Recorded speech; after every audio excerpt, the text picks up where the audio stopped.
In this video, you'll learn how to change the app icon in Phantom Wallet. By following these steps, you will be able to customize your account's appearance to better reflect your preferences. Begin by opening the Phantom Wallet application on your device. Ensure that it is fully loaded before proceeding to the next step. This will allow you to access all necessary features without interruption. Once the application is open, locate your profile icon at the top of the screen.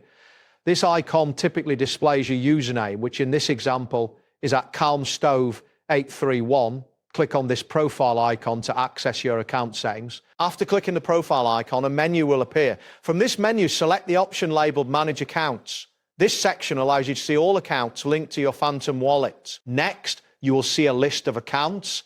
Select the account for which you want to change the app icon. Ensure you choose the correct account, as changes will only apply to the selected one. Following your selection, look for the avatar icon, which is usually represented as a circular image or silhouette. Click on this avatar icon to initiate the process of changing your profile picture. A selection menu will appear presenting various avatar options. Browse through these choices and select a new avatar that you prefer. Once you have made your selection, make sure to save your changes to apply the new icon to your account. That wraps up today's guide. Thanks for watching and catch you in the next tutorial.